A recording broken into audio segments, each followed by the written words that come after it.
17장. 엿새 후에 예수께서 베드로와 야고보와 그 형제 요한을 데리시고 따로 높은 산에 올라가셨더니 그들 앞에서 변형되사 그 얼굴이 해같이 빛나며 옷이 빛과 같이 희어졌더라. 그때에 모세와 엘리야가 예수와 더불어 말하는 것이 그들에게 보이거늘 베드로가 예수께 여쭈어 이르되 주여, 우리가 여기 있는 것이 좋사오니 만일 주께서 원하시면 내가 여기서 초막 셋을 짓되 하나는 주님을 위하여, 하나는 모세를 위하여, 하나는 엘리야를 위하여 하리이다. 말할 때에 호련히 빛난 구름이 그들을 덮으며 구름 속에서 소리가 나서 이르시되 이는 내 사랑하는 아들이요 내 기뻐하는 자니 너희는 그의 말을 들으라 하시는지라. 제자들이 듣고 엎드려 심히 두려워하니 예수께서 나와 그들에게 손을 대시며 이르시되 일어나라 두려워하지 말라 하시니 제자들이 눈을 들고 보매 오직 예수 외에는 아무도 보이지 아니하더라. 그들이 산에서 내려올 때 예수께서 명하여 이르시되 인자가 죽은 자 가운데서 살아나기 전에는 본 것을 아무에게도 이르지 말라 하시니 제자들이 물어 이르되 그러면 어찌하여 서기관들이 엘리야가 먼저 와야 하리라 하나이까? 예수께서 대답하여 이르시되 엘리야가 과연 먼저 와서 모든 일을 회복하리라.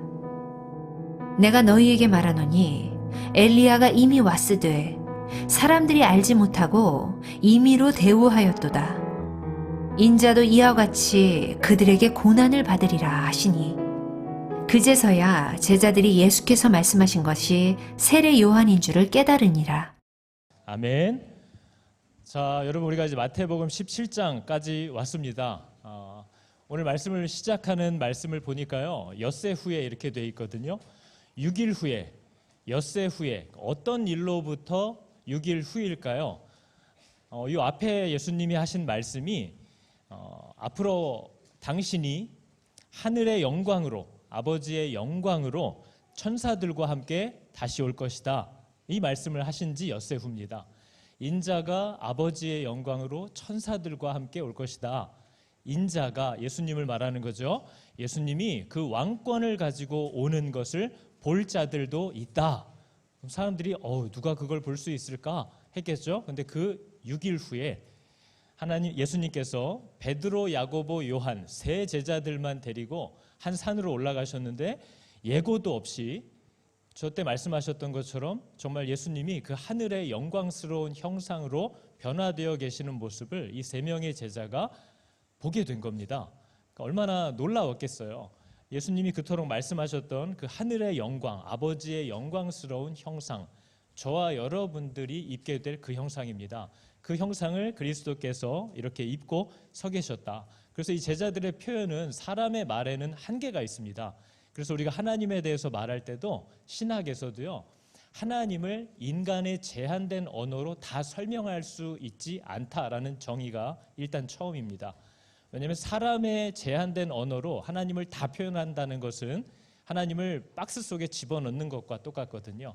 그래서 그것으로 제대로 표현할 수가 없는 거죠. 그래서 하나님에 대해서 표현을 할 때는 인간이 갖고 있는 최대의 한계 표현을 합니다. 그래서 오늘도 보니까 제자들이 예수님의 그 변화된 형상을 정확히 뭐라고 표현할지를 모르겠는 거죠. 그래서 그 얼굴이 해 같았다 이렇게 표현하는 겁니다. 그리고 그 옷이 빛과 같았다 이렇게 표현하는 거죠. 어떤 곳에서는 보면요, 사람이 빨래를 한 것 중에 그렇게 희게 빨래할 수가 없었다 이런 식으로 표현을 하는 거죠. 그러니까 그분의 그 영광스러운 형상에 이들이 압도됐습니다. 근데 희한한 거는 예수님 옆에 모세와 엘리야라는 사람이 같이 서 있었다라는 거죠. 왜 이 두 사람일까요, 여러분? 왜 하필 노아도 있고 아브라함도 있는데 왜 모세와 엘리야가 이때에 예수님과 같이 서 있을까 하는 겁니다. 여러분, 이 제자들이 볼 때요, 이 마태복음의 저자, 이 편지를 받아볼 사람들은 유대인들이거든요. 근데 유대인들이 가장 중요하게 생각하는 것이 바로 율법이고 또 선지자들을 통해서 주신 하나님의 예언의 말씀들이거든요. 그래서 이 모세라는 사람은 율법을 대표하는 사람입니다. 하나님이 모세를 통해서 주셨기 때문에. 그리고 또 엘리야라고 한다면 선지자들을 아우르는 모든 하나님이 선지자들을 통해서 주신 예언을 상징하는 사람이 엘리야라고 할 수 있는 거죠. 그래서 이 예수 그리스도 옆에요, 율법의 대표인 모세와 모든 선지자의 예언을 상징하고 대표하는 엘리야가 서 있는데 그 곁에 예수 그리스도가 같이 서 계시다, 이 얘기를 지금 하고 있는 거예요.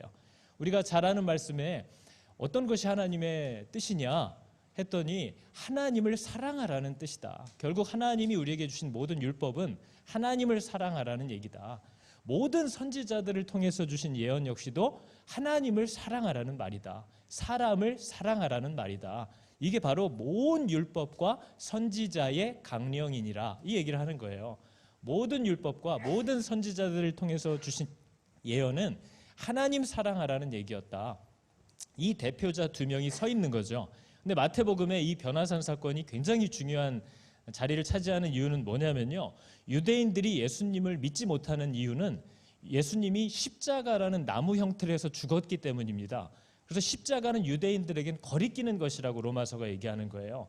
왜냐하면 십자가 죽음은 구약 성경에서도 예언했듯이 저주받은 자들을 처형하는 곳입니다. 그래서 그 나무에서 죽은 사람들은 하나님 앞에 저주를 받은 사람으로 인식했고, 그들은 분명 하나님 앞에 죄가 있기 때문에 버림을 받았다, 이렇게 생각하는 거죠.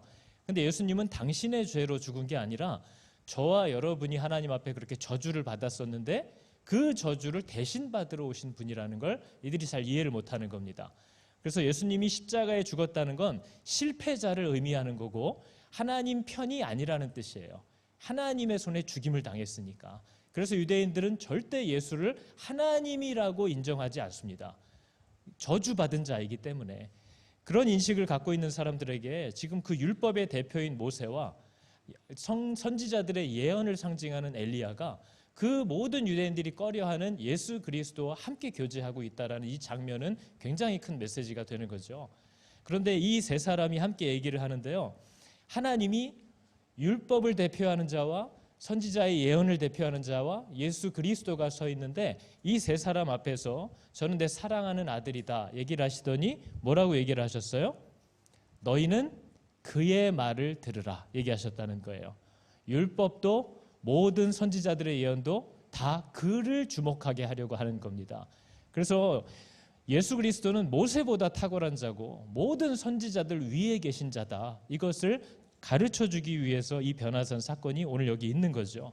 그래서 너희는 오직 그의 말을 들어야 한다. 율법도 아니고 예언도 아니다. 그것들이 다 그리스도께 순종하라는 얘기들이었던 거다. 그래서 너는 오직 그의 말을 들으라 하신 하나님의 음성이 떨어지자마자 이 제자들이 두려움에 휩싸였습니다. 근데 그때 예수님의 음성을 듣고 고개를 들어봤더니 뭐예요? 율법도 사라지고 예언도 사라지고 오직 예수 외에는 아무도 보이지 아니하더라. 이게 오늘 본문의 내용인 거죠. 그리스도가 그 모든 것들이 말하려고 했던 핵심이라는 겁니다. 그래서 여러분, 저와 여러분들 가운데 그렇게 아무리 부지런히 성경을 읽으신다고 해도 이 예수님께서 우리에게 가르쳐 주신 그 정신으로 연결되어서 읽고 있지 않다면 성경을 잘못 읽고 있는 겁니다. 아무리 대단한 예언자고 또 예언하는 분들을 아주 열심히 따라다니신다고 해도 바로 그 교회의 머리 되시는 그리스도가 우리들에게 뭘 얘기하려고 하셨는지에 대한 정신으로 연결되어지지 않고 있다면 그 사람은 예언을 듣는 것도 받는 것도 아니라는 뜻이라는 거예요. 그래서 오직 그의 말을 들으라, 이 얘기를 하고 있는 거죠. 그래서 여러분, 이건 변화산에서 제자들도 눈이 처음 열린 거예요. 은혜로. 아, 그리스도가 이렇게 영광스러운 분이고 율법과 모든 선지자 위에 계신 분이구나, 이 사실을 깨달았어요. 그러니까 예수님이 지금 실패하고 있는 게 아니라는 겁니다. 예수님은 율법이 얘기한 대로 가고 계시고 예언한 대로 가고 계시고 하나님도 인정하고 격려하시는 길로 가고 계시다는 뜻이에요. 그러나 세상의 눈으로 볼 때에는 예수님의 그 가시는 좁은 길은 실제로는 모욕과 오해를 받는 길이라는 겁니다. 그래서 누구도 그걸 가고 싶어 하지 않는 거죠. 여러분, 저와 여러분들도 예수 잘 믿었는데 무슨 사고를 당해서 죽었다, 그럼 사람들이 꼭 한마디씩 하잖아요. 뭐 죄가 있겠지, 뭐가 문제가 있겠지. 그런 오해들을 받을 수밖에 없는 길이에요. 그러나 예수님이 가신 길은 늘 핍박을 당하고 어려움을 당하고 도망 다니고 모함을 받는데 그 길이 바로 모세가 갔던 길이고 엘리야가 같이 가고 있었던 길이고 무엇보다 하나님이 인정하고 격려하시는 길이다. 그러니까 이 좁은 길은 실패의 길도 아니고 고난의 길도 아니고 영광의 길이라는 것을 이 제자들이 변화산에서 눈이 열렸다는 겁니다. 그러나 예수님이 그 복된 길을 가실 때 항상 들었던 말은 저 사람은 탐욕스러운 자다. 음식을 즐겨 먹는 자다. 귀신들의 힘을 빌려서 사람을 미혹하는 자다. 저거 봐, 죄인들끼리 끼리끼리 논다. 저렇게 비참하게 나무에서 죽임을 당하는 걸 보니까 내 말이 맞지? 예수는 저주받은 자다. 이 모함을 그냥 끝까지 받는 겁니다. 그래서 눈이 열리지 않으면요, 성도로서 성도답게 사는 이 땅에서의 그 삶이 정말 복된 길이고 믿음의 선배들이 갔던 길이고 하나님이 인정하고 격려하시는 길이라는 것을 볼 수 있는 눈이 열리지 않으면 누구도 이 길을 못 갑니다. 억울해서 못 가고요, 인정받지 못해서 못 갑니다. 아무도 알아주지 않아서 못 간다는 거죠. 그래서 우리의 눈을 열어서 이 빛도 없이 이름도 없이 모함과 오해를 받으면서 가는 길이 얼마나 우리에게 복된 길이고 하나님이 격려하는 길인지를 볼 수 있는 것은 성령의 은혜밖에 없다는 거예요. 그것을 보지 못하면 누구도 가지 못한다는 거죠. 그래서 여러분, 폭풍우와 같이 우리가 제자들이 배를 타고 가는데 막 배가 뒤집어지려고 그랬잖아요. 그런 환경적인 두려움에 압도되었을 때에도 그 두려움을 해결하실 수 있는 분은 두려워 말라라고 하시는 예수님밖에 없습니다. 그리고 오늘과 같이 하나님의 임재는 죄를 해결받지 못한 사람들에게는 공포입니다. 그 죄로 인해 죽어야 하기 때문에. 그래서 하나님의 임재가 가져오는 죄인들이 느끼는 두려움, 그걸 해결해 주실 수 있는 분도 오늘 예수님이 하신 것처럼 일어나라, 두려워하지 말라 하신 예수님의 개인만이 그 죄인들의 두려움을 해소해 줄 수 있는 유일한 방법이라는 걸 우리가 알아야 한다는 거죠. 그래서 여러분, 우리가 지금 성도답게 살기 위해서 당해야 할, 그래서 우리가 늘 못 가고 주저주저 하는, 이거 이렇게 가야 되나 말아야 되나 이걸 고민하는 이 길이 장차 지금 당하는 환난과는 비교할 수도 없는 영광이 기다리고 있는 길이라는 것을 여러분 믿으시기 바랍니다. 아무도 안 믿는다는 놀라운 일인 거죠. 그죠? 이 사실을 믿으셔야만 갈 수 있습니다. 그런 모함과 오해를 받더라도 이게 하나님이 오라고 하신 복된 길이다. 이걸 알아야만, 믿어야만 갈 수 있는 줄을 여러분 믿고 힘내시기를 바랍니다. 우리의 두려움을, 그런 불안함을 해소해 주시고 위로할 수 있는 분도 예수 그리스도, 그 위로자가 우리에게 이미 허락되었음을 꼭 믿으시기 바랍니다. 여러분, 오늘 본문 내용은 이런 건데요. 오늘 변화산 사건을 보면요, 우리가 지난 한 주 중에도 제가 잠깐 묵상 중에 다뤘지만 천국이 어떤 곳이냐 하는 것에 대한 힌트를, 작은 힌트들을 이제 우리에게 보여줍니다. 여러분, 오늘 베드로, 야고보, 요한이 예수님을 따라갔는데 그 옆에 갑자기 나타난 사람이 모세고 엘리야인 줄을 어떻게 알았을까요? 만난 적이 없는데. 그죠? 얼굴을 본 적이 없어요. 근데 모세와 엘리야인 줄을 알았대요. 여러분, 천국에 가면 우리가 서로 알까요? 아니면 거기도 새가족 환영회 같이 있어서 이렇게 명찰 달고 들어갈까요? 천국에 가면요, 이분이 베드로구나 우리가 압니다. 얼굴을 본 적이 없지만 그분이 누군 줄 안다는 거예요. 그럼 베드로는 셀럽이니까 우리가 알아보고 우리는 무명이니까 못 알아볼까요? 베드로가 저를 보면 진우구나 라고 알아본다는 겁니다. 어떻게 가능할까요, 여러분? 천국에 가면 우리도 그들을 알아보는데요, 그들도 우리를 알아봐요. 부자와 거지 나사로 이야기가 요한복음에 나오고 누가복음에 나오거든요. 근데 부자와 거지 나사로가 죽었어요. 그럼 여러분, 천국에 가면 우리 서로 다 알아볼까요? 못 알아볼까요? 알아보면 가기 싫지 않으세요? 어머, 쟤도 왔네. 이게 너무 불편할 거 아니에요. 천국은 나만 와야 되는데 제가 올 줄은 꿈에도 몰라가지고 이거 어떻게 하냐, 이제 영원인데. 그죠? 그러면 차라리 못 알아보는 게 낫지 않을까? 이런 생각도 하게 되는 거죠. 근데 부자와 거지 나사로의 이야기를 보면요, 부자가 지옥에서 천국에 있는 나사로를 알아봅니다. 제가 누군지를 알아요. 그죠? 우리가 간다고 브레인워시가 되는 게 아니에요. 막 세뇌가 되고 머리가 다시 지워지는 게 아니라는 거죠. 그건 너무나 비인격적인 일이잖아요. 그죠? 우리가 서로를 알아본다는 거예요. 그것을 얘기해줘요. 그럼 이 베드로가 그들의 형상을 어떻게 본 적이 없는데 알아봤을까? 여러분, 성경에 보면요, 천국에서 우리가 입을 형상은 지금 이 땅에서 우리가 입고 있는 형상과 다르다는 것을 성경은 얘기해 줍니다. 우리 가운데 이런 분도 있어요. 저는 가끔 그런 얘기 하시는 분 들었거든요. 이렇게 천국에 가면 내가 살아오던 인생 중에 가장 젊고 미모가 탁월했었던 때로 돌아간다. 근데 여러분, 저는 그런 적이 별로 없거든요. 그런 돌아갈 곳이 별로 없어요. 돌아갈 곳이 없는 사람들도 있단 말이에요. 그럼 그 천국은 너무 억울한 곳일 거 아니에요. 그죠? 젊고 너무 잘생겼던 사람들이야 너무 좋겠지만 그런 경험을 해본 적이 없는 사람은 천국 가면 맨날 피켓 시위 해야죠. 또 이 몸이냐 뭐 이런 거죠. 이게 천국이냐 뭐 이럴 수밖에 없는 거죠. 근데 성경은 천국에서의 우리의 형상이 다르다는 걸 얘기합니다. 여러분 아시겠지만 예수님이 부활하셨을 때 제자들이 그가 누군지 모릅니다. 예수님이 같이 길을 엠마오로 가는 길을 제자들이 가면서도 그분인 줄 몰라요. 그런데 성령이 눈을 열어주시니까 비로소 예수인 줄 알아봤다라고 얘기를 합니다. 그래서 여러분 고린도서는 우리에게 이렇게 얘기해 줍니다. 우리가 지금 흙에 속한 자의 형상을 입고 있는 것 같이 또한 하늘에 속한 이의 형상을 입으리라 이렇게 얘기를 합니다. 어떤 형상이냐고 물어보지 마세요. 저도 모릅니다. 성경이 얘기하는 것만 우리가 나눌 수 있는 거죠.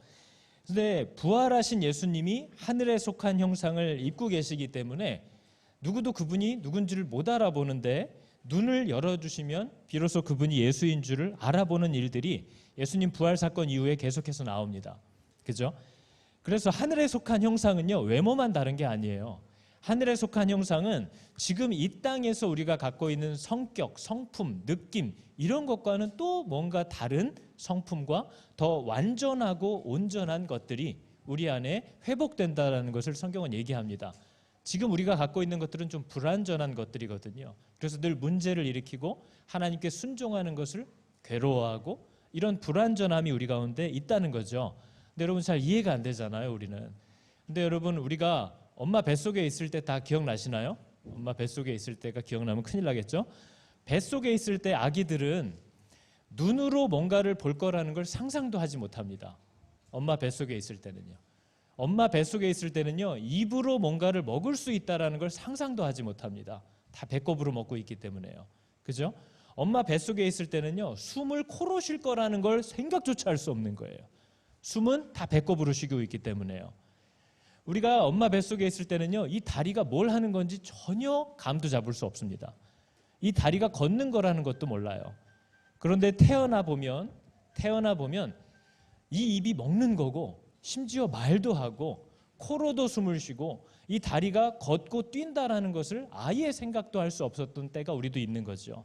그래서 저와 여러분이 지금 이 땅에 속한 형상을 입고 있는 상태에서는 지금 성경이 말하고 있는 하늘에 속한 형상이 어떤 거고 어떤 느낌일지를 누구도 알 수 없는 거죠.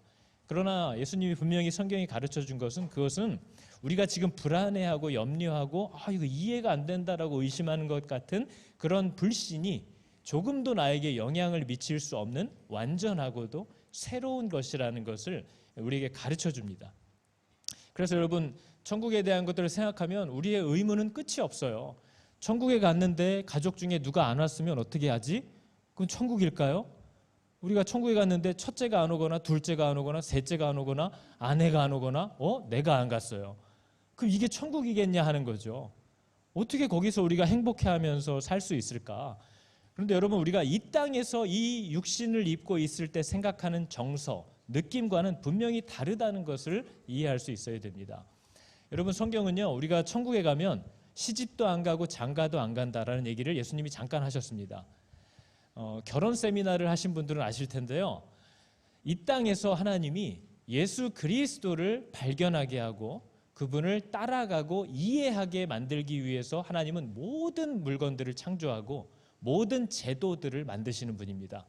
결혼이라는 것도 부모와 자녀의 이 관계라는 것도 사람이 사람을 낳는 이런 것도 다 그러한 목적을 위해서 하나님이 디자인하신 것들이지 그것이 천국에서도 이어지는 게 아닙니다.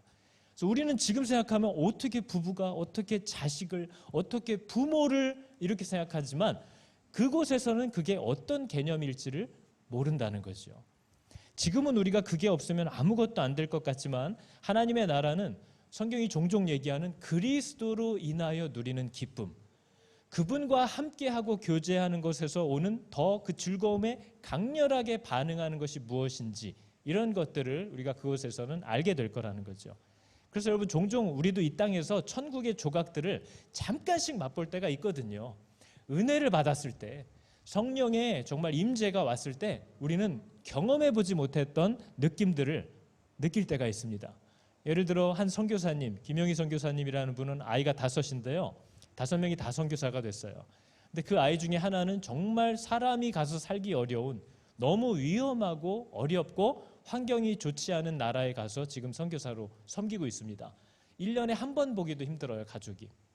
근데 이 아버지와 아들이 만나서 했던 대화가 책에 실려 있는데 이런 얘기를 하는 거죠. 아들아, 너랑 아빠랑 우리 가족이 지금은 비록 자주 못 만나지만 우리가 세상 가장 변두리에 가서 열심히 충성하다가 천국 가운데서 만나자, 이러고 헤어지셨다는 거예요. 이런 소망과 이런 류의 기쁨과 즐거움은 어디서 오는 거냐 하는 거죠. 가족 간에 맨날 외식하고 좋은 데서 먹고 즐겁고 하는 것을 넘어서는 또 다른 기쁨이 있을 수도 있다라는 것을 우리는 이 땅에서 하나님의 은혜를 경험할 때마다 잠깐씩 맛봅니다. 아, 그럴 수도 있겠구나 하는 것들을. 그래서 그것을 맛본 사람들은 알아요. 그걸 맛본 사람들은 비록 지금 내 눈앞에 보여지는 것이 그렇지 않은 것 같아도 하나님이 약속하신 그 천국이 정말로 지금 내가 두려워하고 염려하는 것들이 전혀 영향을 끼치지 못하는 완전하고 온전한 곳이라는 것을 믿게 되고 또 경험하기 시작하는 일들을 이제 맛보게 됩니다. 여러분, 그런 은혜를, 그런 우리가 상상하지 못하는 장소와 또 그런 변화와 하나님의 은혜의 약속들이 다가오고 있다라는 것을 여러분 꼭 믿으시기 바랍니다. 우리가 오늘 보니까요, 베드로가 자칫 은혜를 받은 사람 중에 오늘 베드로 같이 결정하는 사람들이 나오기가 쉽거든요. 저와 여러분들도 다 그렇습니다. 오늘 베드로가 한 얘기가 뭐였어요? 너무 황홀한 겁니다. 여기가 너무 좋은 거예요. 예수님 있지, 엘리야 있지, 모세 있지, 이거 너무너무 좋은 거예요. 그랬더니 베드로가 뭐라고 했어요? 주여, 우리가 여기 있는 게 너무 좋으니까 주님만 허락해 주시면 집 짓고 여기서 삽시다, 이렇게 했다는 거예요. 거기에 대한 예수님의 대답은 뭐였을까요? 예수님의 다음 행동은 이겁니다. 그들이 산에서 내려올 때에 내려가야 되는 거예요. 그런 놀라운 은혜를 맛봤을지라도 그 산에 머무는 것이 그 은혜를 주시는 목적이 아닙니다. 예수님은 이 산에서 내려가자고 하세요. 그리고 이 다음 내일 여러분이 보실 본문을 보면요, 예수님과 제자들이 이 영광을 맛본 산에서 내려오자마자 간질병 들어서 여기저기 넘어지고 있는 아들 때문에 피눈물을 흘리고 있는 아버지를 만나게 됩니다. 그래서 여러분, 성도들에게 하나님이 은혜와 능력을 주시는 이유는 산 아래에 그런 비참함 가운데 있는 사람들에게 그 영광의 소망과 복음을 전해야 하기 때문에 주시는 거지, 그 안에 머물라고 주시는 게 아닙니다. 우리가 고상하게 성경 한 장씩 읽고 이제 커피 마시러 가자 하고 있는 우리들의 삶 바깥에서는요, 지금 콘크리트 더미에 눌려 죽어 있는 딸의 손을 붙잡고 피눈물을 흘리는 튀르키예 아버지가 어딘가에 있고, 온 집안의 가슴까지 차올라 있는 진흙을 치우지 못해서 아이들과 함께 머물 곳이 없어서 울고 있는 헉스베이의 엄마들이 있어요. 그런 사람들에게 가야 하기 때문에 하나님이 우리들을 부르시고 우리들에게 은혜를 주시는 겁니다. 그래서 거기에 반응하는 자들, 하나님이 우리들에게 불러 은혜를 주시는 이유는 보내서 섬기라고, 보내서 그 받은 은혜들을 드러내라고 하나님이 우리들을 부르고 또 보내시는 줄을 성도들은 알아야 됩니다. 그래서 여러분, 하늘기름교회 우리 성도 여러분은 받은 은혜들이 있을 때마다 그 은혜의 자리에서 내려가시기 바랍니다. 그 은혜가 없는 자리들을 살펴보아 떠나시기를 여러분 축복합니다. 그게 우리들이 해야 되는 일인 거죠. 진짜 여러분이 말씀의 은혜에 붙잡히셨다면, 너무 귀한 말씀을 받았다면 그 말씀이 힘을 못 쓰는 직장으로 빨리 내려가시기 바랍니다. 여러분이 정말로 찬양 가운데 막 천국을 경험했거든, 괜히 쓸데없이 24시간 릴레이 찬양하는 거 하고 계시지 마시고 그 찬양의 은혜가 미치지 못하고 있는, 찬양이 아니라 고래고래 소리 지르고 있는 여러분의 가정으로 돌아가시기 바랍니다. 여러분이 정말 뜨거운 기도의 자리를 만났거든, 그 기도의 자리에 눌러 앉아서 살려고 하시지 말고 원수들에게로, 불화한 자에게로 가시기를 여러분 축복합니다. 그게 하나님이 우리들을 불러서 은혜를 주시는 이유고, 성도의 길이 좁다는 이유는 하늘의 영광을 맛본 후에는 그 산에서 내려가야 하기 때문입니다. 비탈진 곳으로, 진흙탕으로, 골짜기로 가야 하기 때문에 이사야서가 하나님의 은혜가 임하는 곳마다 골짜기마다 도두어지고 높은 산마다 낮아진다고 얘기하는 겁니다. 평탄화 작업이 이루어지기 시작하는 거죠. 그러나 은혜를 받았다고 하면서 높은 산만 올라가서 앉아있는 사람들을, 그들의 신앙 고백을 하나님은 믿지 않습니다.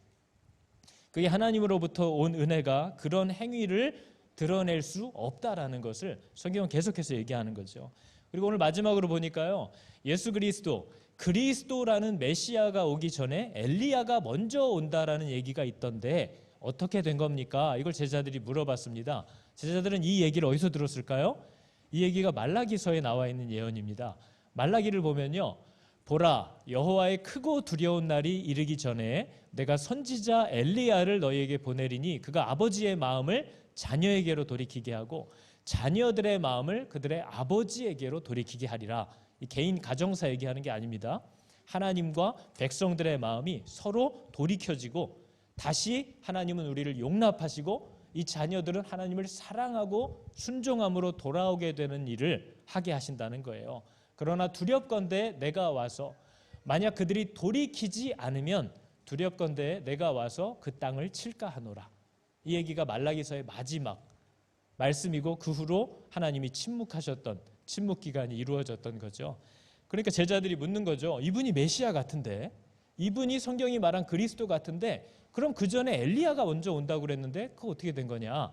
엘리야가 왜 안 옵니까? 예수님이 정말 메시아라면 왜 엘리야가 안 옵니까? 이렇게 물어봤더니 오늘 예수님이 뭐라고 하셨어요?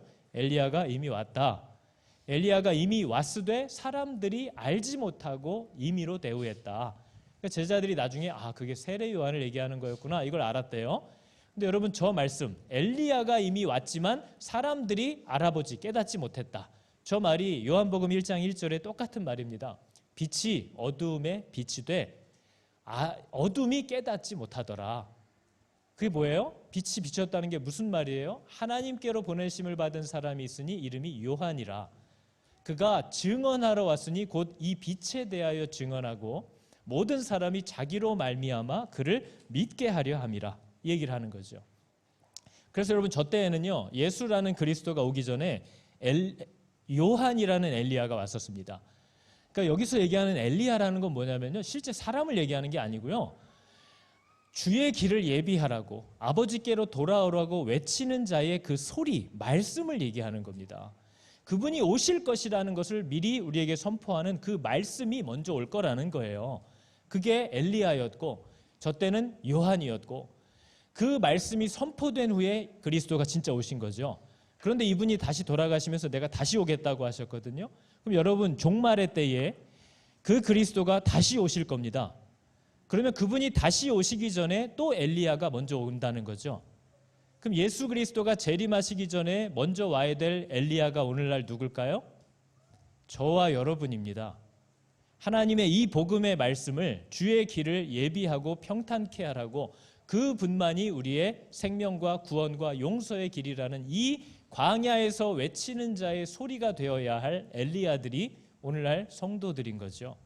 여러분, 이 말씀을 선포하는 자들이 바로 오늘날 다시 오실 예수 그리스도의 길을 예비하는 엘리야들이고 세례 요한들이라는 사실을 알아야 합니다. 제가 여러분 앞에 서 있는 세례 요한입니다. 제가 여러분들에게 말하는 엘리야고, 바로 여러분들이 여러분의 가족과 주변 사람들에게 그리스도의 오심을 말해야 하는 세례 요한들이고 엘리야라는 거죠. 그러나 우리는 그걸 우습게 여긴다는 거예요. 임의로 대한다는 거예요. 깨닫지 못한다는 거예요. 이건 별로다, 저분이 더 낫다, 난 이런 건 싫어, 난 저런 게 좋아. 임의로 자기 마음대로 한다는 거예요. 여러분 앞에 있는 엘리야가 누군지를 여러분 주목하시기 바랍니다. 그리고 여러분들이 누구의 엘리야와 세례 요한이 되어야 하는지를 여러분 깨닫기를 바랍니다. 그래서 우리를 앞서 보내셨는데 알지 못하셨다는 거죠.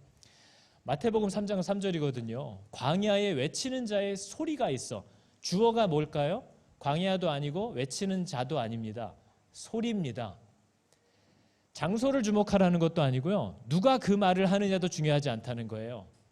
어디든지 누구든지 상관없이 하나님이 주신 그 소리, 그 말씀, 그 메시지, 그게 주어입니다. 거기에 주목하라는 거죠. 여러분, 저는 고등학교 때 처음 예수를 믿었다고 했잖아요. 저는 예수 믿는 교회 가는 게 불편했거든요. 적응이 안 되니까 그 문화가. 그래서 저는 예수 믿으세요 길에서 외치는 사람이 너무 혐오스러웠던 사람입니다. 그래서 지하철에서도 맨날 그 얘기하는 사람들이 너무 싫은 거예요. 근데 제가 제일 사랑하는 친구의 어머니가 전도사님이셨거든요. 여자분인데 그렇게 소녀해요. 늘 밝아요. 그래서 집에 가면 너무 재밌어요. 제 친구보다 엄마가 더 재밌어요. 그래서 같이 놀아요, 셋이. 그런데 하루는 밤늦게 집에 돌아가는데 지하철역을 지나가는데 또 누가 예수 믿으라고 소리를 지르는 거예요. 짜증스럽게 봤는데 제 친구 어머니인 거예요. 그때 제가 처음으로 생각이라는 걸 했습니다. 저분이 정상인데 왜 저걸 할까? 그게 처음으로 저한테 그동안은 생각도 안 하고 싫어했는데 생각을 하게 만들었던 처음 사건이었어요. 그때 제가 그때에 읽었던 말씀이 이 얘기입니다. 세례 요한의 얘기. 외치는 자의 소리가 주어구나. 그 사람들의 외모나 뭘 하느냐가 중요한 게 아니고요. 그 사람이 뭐 하는 사람인지도 중요하지 않아요. 그 사람이 얘기하는 소리, 심지어 예수 천국, 불신 지옥, 이런 정말 혐오스럽고 세상이 싫어하는 말일지라도 그 말이 틀리지 않은 말이에요. 네 단어로 얘기하라고 그러면 우리 중에 누구도 그 이외의 말을 할 수가 없어요. 예수 아니면 안 되는 거예요. 그거에 대한 고민을 처음 했어요. 그래서 여러분, 성경은요, 이 복음의 선포가, 이 엘리야가 오면요, 이 말씀이 선포될 때에 자식들의 마음이 아버지께로 돌이켜지게 된대요. 우리는 이해가 안 되죠. 이런 말 한마디에 사람이 마음이 바뀔까? 근데 여러분, 복음은 정말 말도 안 되는 말 한마디에 사람의 마음을 바꾸는 힘이 있습니다. 40일이 지나면 니느웨가 무너진다라는 이 복음도 아니고 뭣도 아니고 시비 거는 것 같은 하나님이 명령하신 문장 하나가 니느웨에 있는 수십 수만 명을 살렸다는 걸 우리가 알아야 돼요. 그 말이 어떻게 그들의 마음에 울림과 두려움과 회개를 가져다 줬는지 우리는 몰라요. 그러나 하나님이 말씀하라고 하신 그 복음에는 능력이 있습니다. 그래서 엘리야와 세례 요한과 같이 하나님이 입에 넣어주신 그 소리와 말씀을 우리가 담대히 전달할 때에 그 사람의 마음을 변화시키는 능력이 있는 줄을 여러분 꼭 믿으시기 바랍니다. 정죄하고 협박하라는 거 아닙니다. 내가 만난 그 그리스도에 대하여 우리는 담담히 그들에게 사랑으로 나누어 줄 뿐이죠.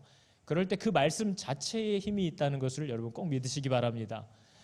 율법의 행위들을 어려서부터 많이 신앙적으로 살았다고 중요한 게 아닙니다.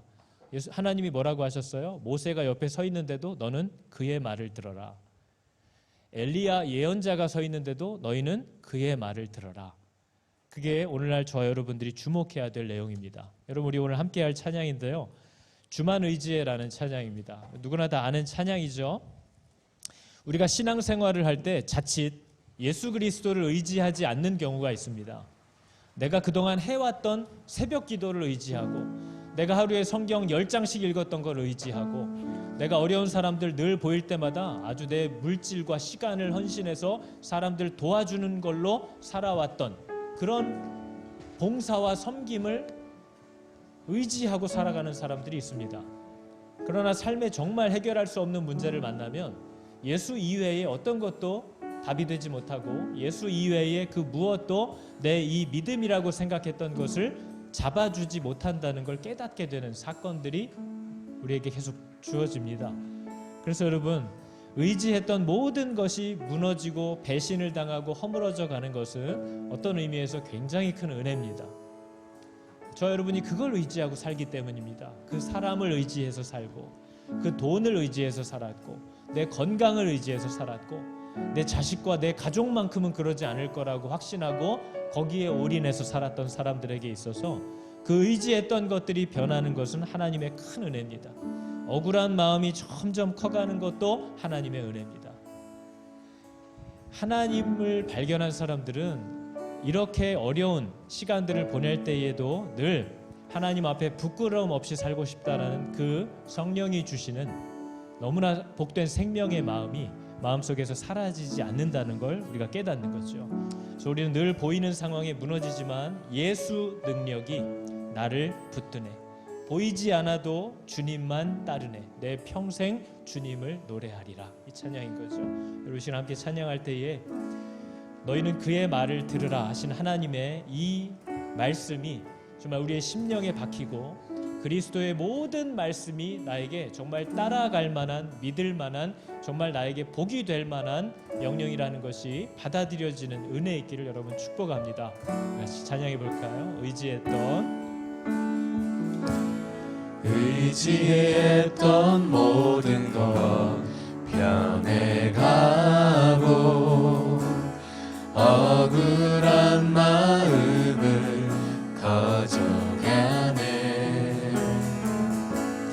부끄러움 없이 살고 싶은 마음 주님 아시네. 모든 일을 하나님의 말씀대로 이겨내고 모든 일을 선으로 이겨내고 죄의 유혹을 따르지 않네.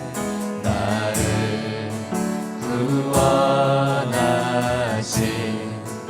영원한 그 사랑 그 신근에 날 붙드시네. 주어진 내 삶이 작게만 보여도 선하신 주 나를 이끄신 분의 중심을 보시는 주님만 따르네. 날 택하신 주만 의지해. 보이는 상황에 무너질지라도 예수 능력이 나를 붙드네. 보이지 않아도 주님만 따르네.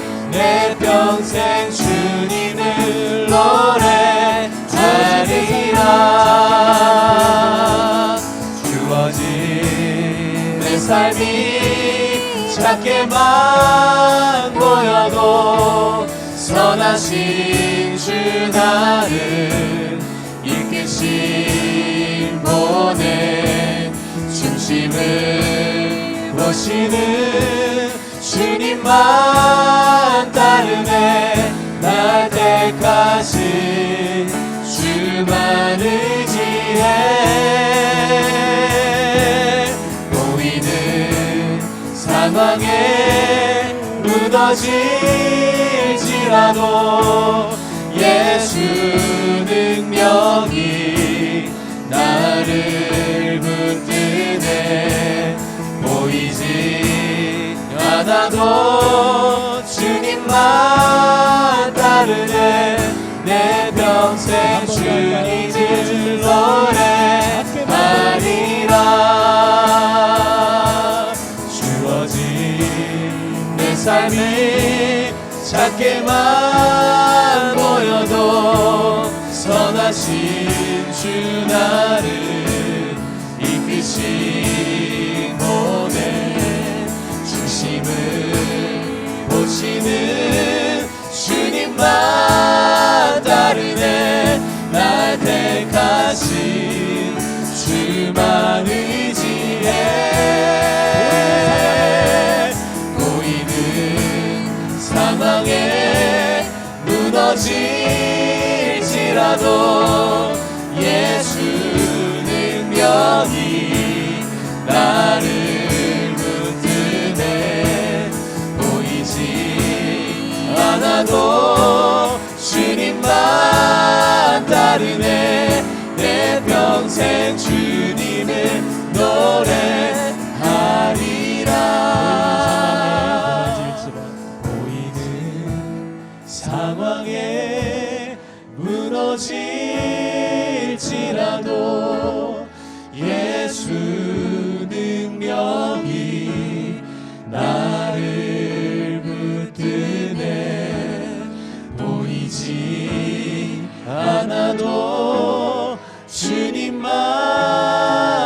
은혜 내 평생 주님을 노래하리라.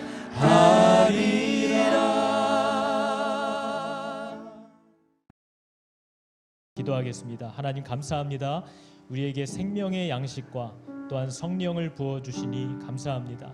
성찬에 참여한 우리들로 하여금 하나님과의 깊은 사귐을 회복하게 하여 주시고 또 우리 모두가 자기의 십자가를 지고 주님을 따라 산 위로 또 산 아래로 따르게 하여 주시며 주님의 사람들로 이 땅에서 나타나게 하여 주시옵소서.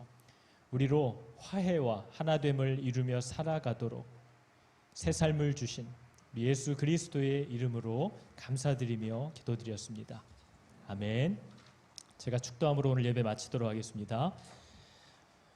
여호와는 내게 복을 주시고 너를 지키시기를 원하며 여호와는 그의 얼굴을 비추사 은혜 베푸시기를 원하며 여호와는 그 얼굴을 너에게로 향하여 드사 평강 주시기를 원하노라.